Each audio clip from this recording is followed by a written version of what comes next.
The moon was quiet, but the silence felt heavy. Broken cargo containers lay scattered across the surface, their metal shells dented from past storms and minor skirmishes. Rovan Hale moved carefully, his boots crunching against the gray dust. He had been a security worker for years, escorting convoys and protecting miners. He thought he had seen danger before, but nothing like this. Suddenly, a sharp hum cut through the air. Rovan froze. The sound came from above, fast, mechanical, deadly.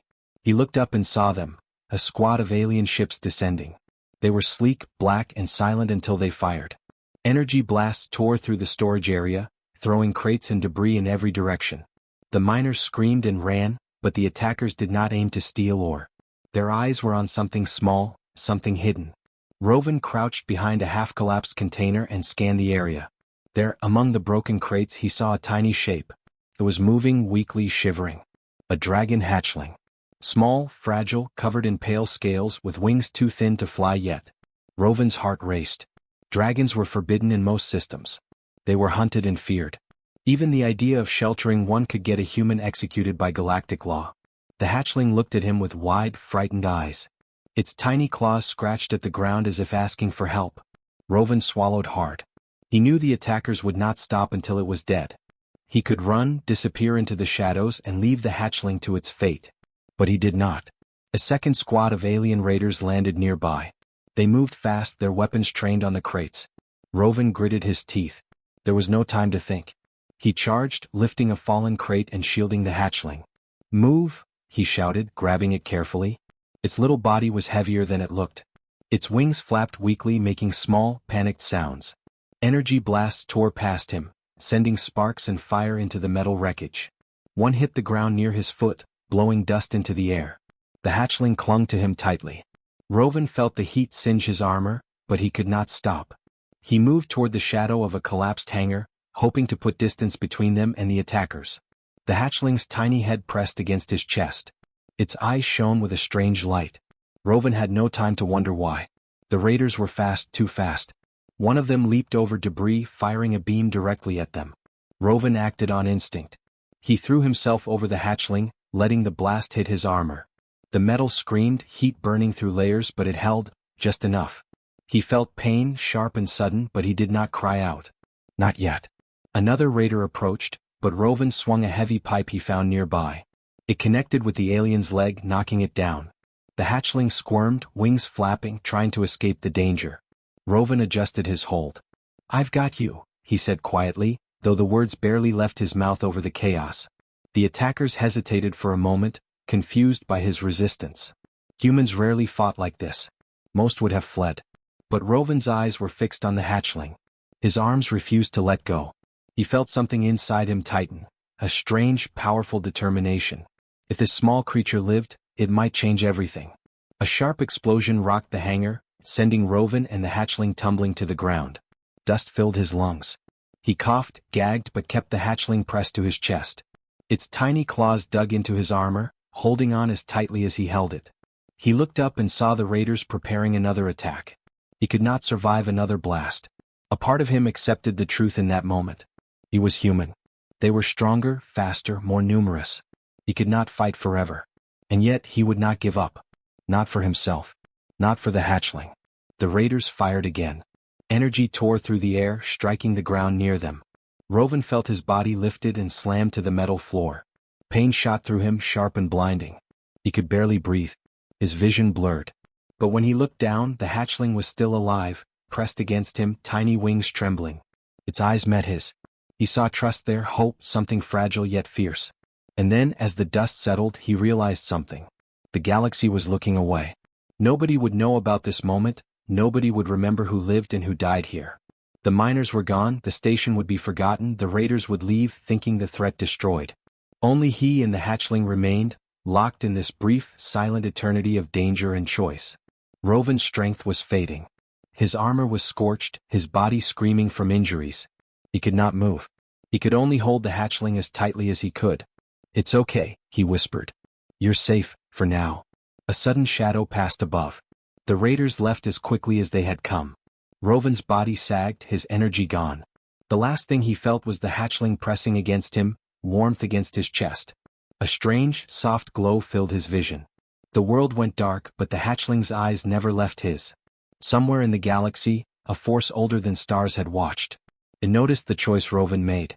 A human who gave his life to protect something hated, feared, and almost extinct. That choice would not be forgotten. Not by the stars, not by the dragons, and not by the universe itself. When the galaxy looked away, Rovan Hale stayed. Rovan's body was gone, or so the galaxy believed. They recorded him as dead on that dusty moon, lost beneath the fire and broken metal. But death, as it turned out, was only the beginning. Rovan did not wake in a hospital or in a morgue, or in any place humans recognized. Instead, he drifted in a strange darkness, weightless and quiet. He could feel himself, but he could not move. He could hear voices, soft at first, almost like whispers in the wind. They were not words, but memories, emotions, ideas older than anything he had learned on Earth or in the stars. They filled him, pressing on him, shaping him. A warm light began to glow around him, soft and pulsing. Rovan's mind tried to grasp it, tried to understand what was happening. It felt alive, almost like the heartbeat of a planet. And then, through the glow, he sensed it, a presence. Not human. Not alien.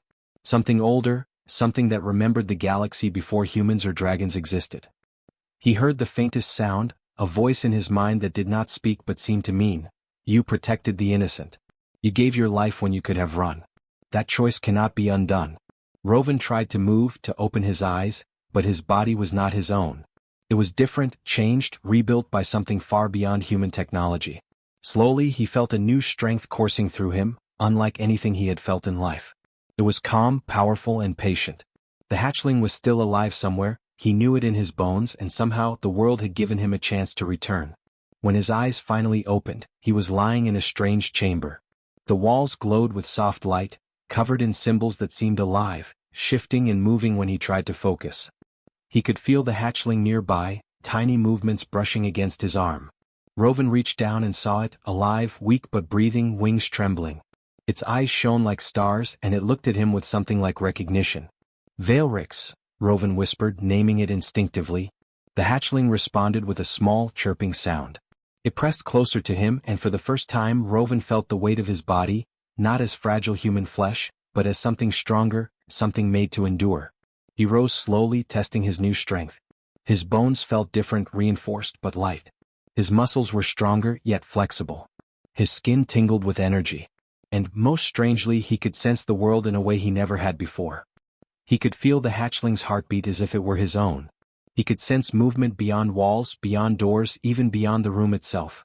It was as if the universe had given him a gift. He could feel danger, life, and intent before it happened. A low hum filled the chamber, and from the shadows came figures he had never seen. Tall, thin, their scales glimmering in colors no human eyes could describe. Their eyes were deep, intelligent, filled with age and knowledge. These were dragons, not the monsters the galaxy feared. They moved gracefully, circling him, examining him, and then stepping back. One spoke, not aloud but inside his mind. "You gave your life for one of ours. That bond cannot be broken. You are ours now as we are yours." Rovan tried to speak, but no words came. Instead, he felt the meaning sink into him. He was changed. He was not fully human anymore. He had been rebuilt using a combination of human neural tech and dragon life force. A combination forbidden across the galaxy. His body could heal quickly. His mind could think in ways no human could. His senses could detect threats and allies alike. He was alive, yes, but in a form the galaxy would not recognize. Veilrix nudged him with its tiny snout. Rovan bent down, feeling a strange warmth as the hatchling pressed against him. It chirped again, and he understood. This creature had survived because he had acted. And now they were bound together, linked in ways neither could fully explain. The dragon stepped back. One extended a wing and touched Rovan lightly. Energy flowed into him, warm and steady, and he understood their gift. Not just life but purpose. They were the guardians of balance, the keepers of an ancient promise. Any being who gave everything for a dragon child would be protected, rebuilt, and honored. Rovan tried to speak again, this time forming a word. "Why?" The answer came instantly, not as a voice but as a memory in his mind. He saw flashes of history, dragons hunted to near extinction, humans capable of incredible sacrifice, the galaxy itself moving blindly, never seeing the threads that held it together. And he understood that he had been chosen for something greater. Not for power, not for glory, but to protect those who could not protect themselves. Days or maybe weeks passed. Rovan trained slowly at first. He discovered he could move faster than any human soldier. He could sense Veilrix's fear and joy, feel her growth. He could anticipate attacks, detect lies, and even influence weak minds without thinking. He was becoming something new, something terrifying to those who believed humans were weak, small, and mortal. Veilrix grew stronger too. Each day she tested her wings, nudged against him, and sometimes pressed her tiny head against his chest as if thanking him. Rovan could feel her bond, the connection formed through life and death. It was a bond stronger than any law, stronger than any fear. Together they were a team linked not only by choice but by destiny.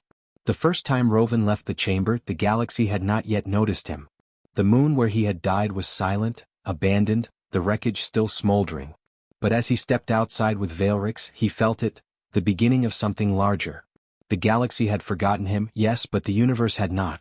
Some force older than stars had answered death, rebuilt a human and linked him with a dragon child. And the galaxy would soon learn that this was only the beginning.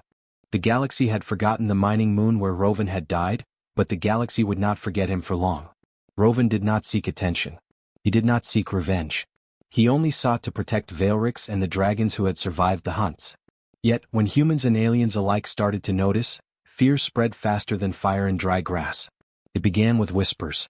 Pirates reported a human standing among dragons, and scathed as energy blasts struck him. Traders told tales of a man who appeared at the edge of their attacks and stopped them without violence.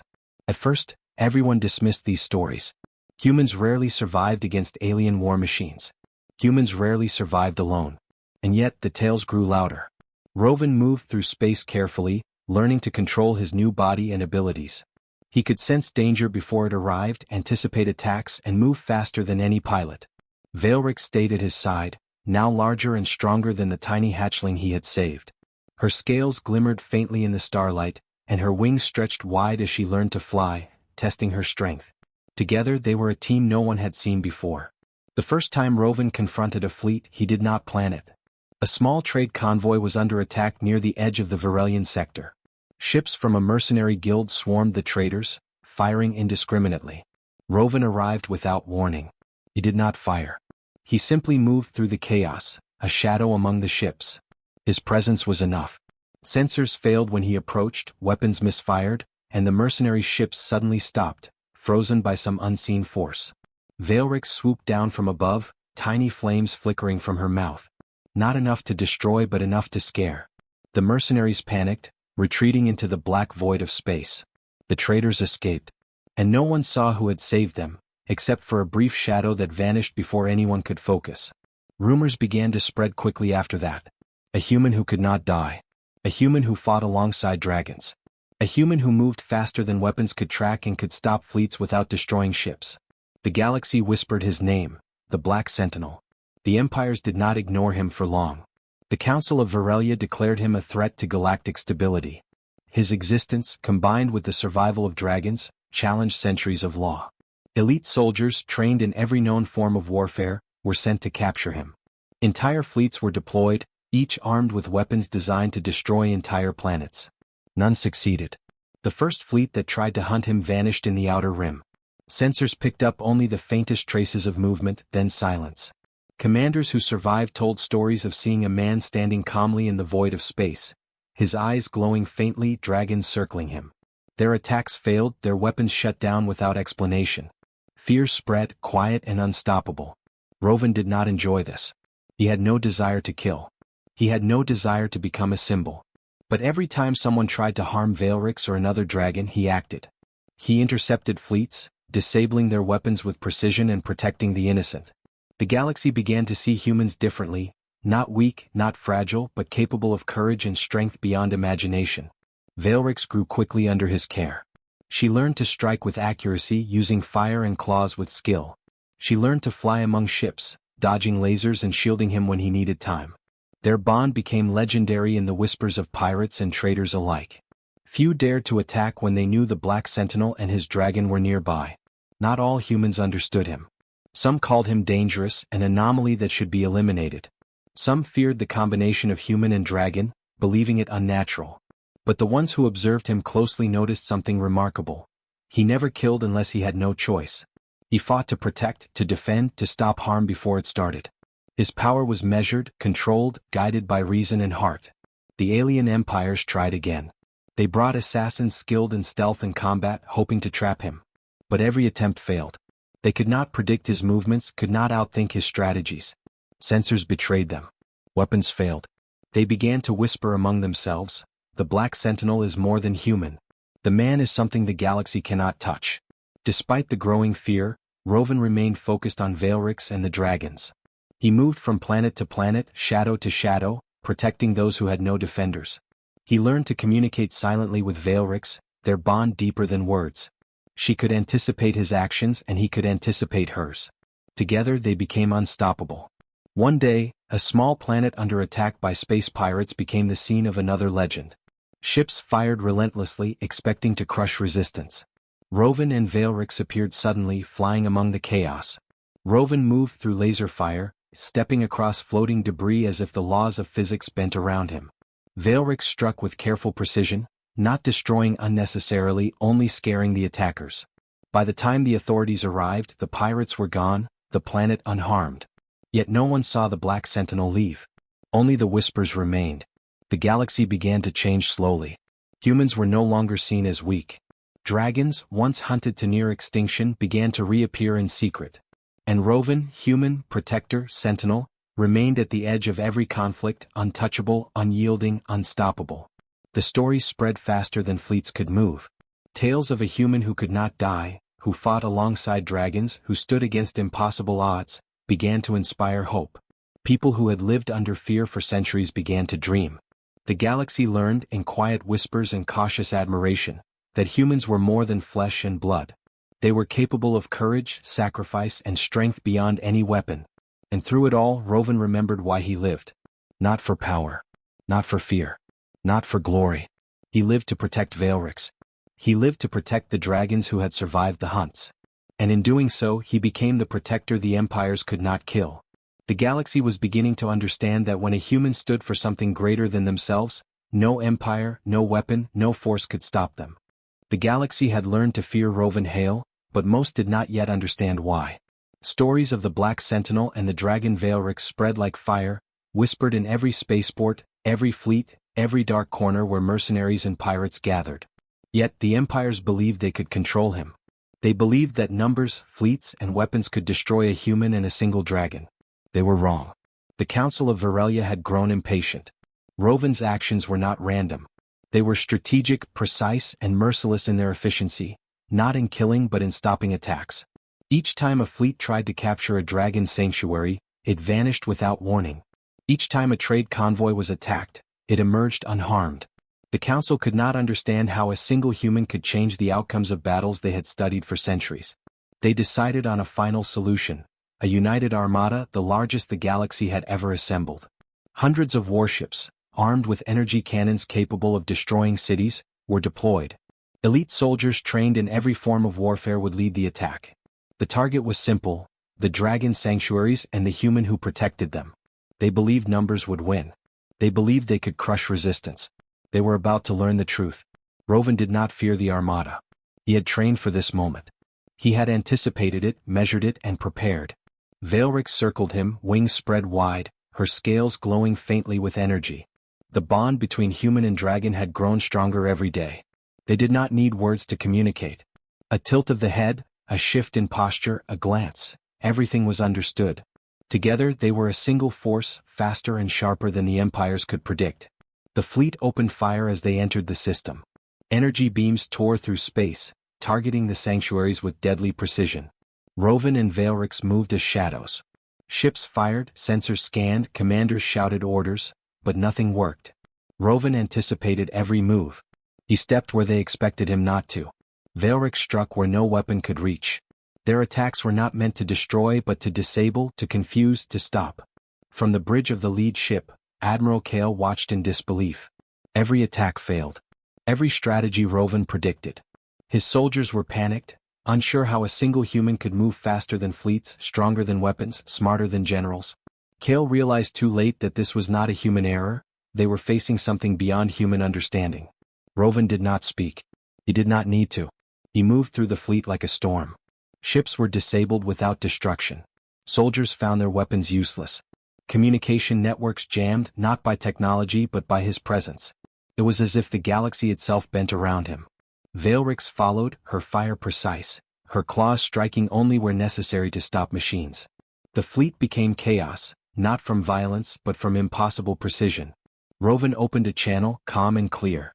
His voice echoed across the fleet, carrying not threats but truth. "You hunt what you do not understand," he said. "You believe dragons are monsters. You believe humans are weak. You are wrong. I died protecting this hatchling. I have returned not for war but to show you what humans can be when we fight for life, not for conquest. Stop your attack and leave. Or continue and you will fail." The commanders laughed at first, thinking it a trick. They fired again. The results were immediate and devastating to their confidence. Ships lost control. Systems failed. Soldiers froze in confusion. They had expected chaos but not this precise, impossible control. Rovan and Veilrix were everywhere and nowhere at the same time, moving with a coordination the galaxy had never seen. Admiral Kale realized the truth. Humans were dangerous not because of their weapons, not because of their technology, not because of their fleets. Humans were dangerous because of their choices. Because one human, willing to risk everything for another life, could defy the galaxy itself. The fleet attempted to regroup but Rovan anticipated it. Veilrix soared through the formations, her fire illuminating the darkness. Ships malfunctioned, weapons shut down, communication failed. Not one human or dragon was harmed. Every attack was precise, minimal, calculated to stop destruction. Rovan's presence alone reshaped the battlefield. By the time the dust settled, the armada was forced to retreat. No planet was destroyed. No dragon was lost. The human had stood against hundreds of ships, elite soldiers and superweapons, and the galaxy had learned a lesson it would never forget.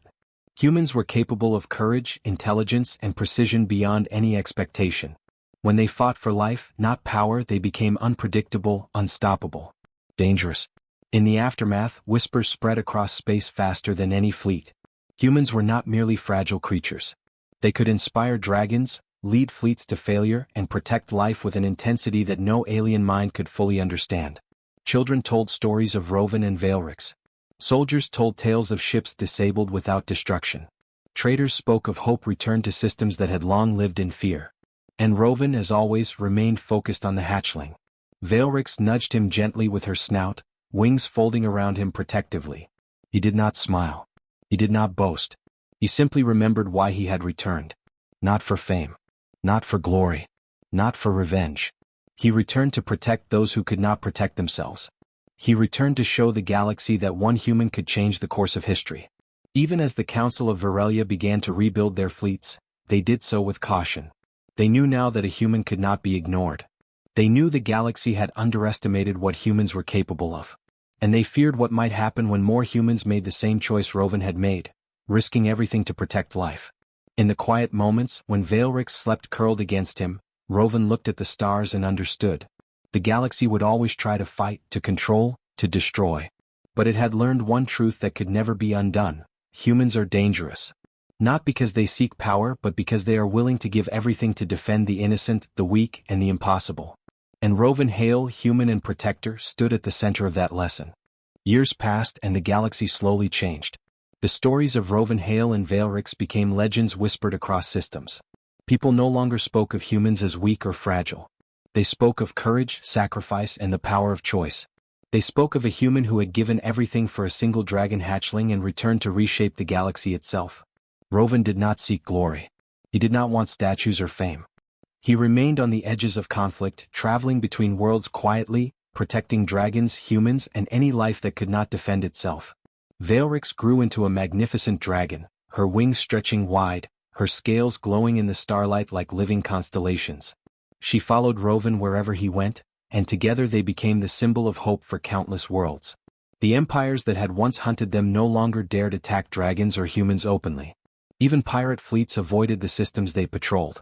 A single story of the Black Sentinel could silence a raiding crew, and whispers of Rovan's deeds spread farther than the fastest ship. The galaxy began to understand something the humans had always known. Courage and sacrifice are more powerful than fleets, weapons, or fear. One day, Rovan landed on a small planet that had long been threatened by raiders. The townspeople had rebuilt their homes after repeated attacks, but fear still hung over them like a shadow. Rovan stepped onto the soil with Veilrix by his side. Children peeked from behind walls and merchants whispered as they passed. None of them had met him before, but they had heard the stories. They had seen hope return after darkness. A young girl no older than 10 ran to him. She had heard the tales from her father, who had fought against raiders years ago. She looked at Rovan with wide eyes and asked quietly, "Are you the human who cannot die?" Rovan knelt, careful not to frighten her, and nodded. "I am," he said softly. "But I do not want to fight unless I must. I am here to help, not to scare." Veilrix lowered her head to the girl, letting her touch a single glimmering scale. The girl gasped. "A dragon," she whispered. "Alive. Really alive." Rovan smiled faintly. It was rare, but in moments like this he allowed himself a small piece of joy. The girl's innocence, her wonder, reminded him why he had returned. Why he had survived. Why he continued to move through the galaxy, unseen but ever present. Across systems, alliances formed. Humans and dragons learned to work together openly. The old fears slowly faded. Trade between species grew. Galactic law changed to protect life rather than punish it blindly. And everywhere, Rovan and Veilrix remained as shadows, guardians who had proven that life could be defended without destruction. Even the great councils of the empires began to record history differently. Rovan Hale was no longer just a human who had died on a mining moon. He became the example of what humans could do when they acted with courage, empathy, and determination. Texts written across worlds told of the Black Sentinel and his dragon companion, explaining how one human had stopped fleets, saved lives, and protected an entire species from extinction. Rovan did not care for fame, but he cared about lessons. He wanted the galaxy to remember that sacrifice mattered. That one life given for another could echo across time, shaping events far beyond what anyone expected. Veilrix often reminded him of the weight of that bond.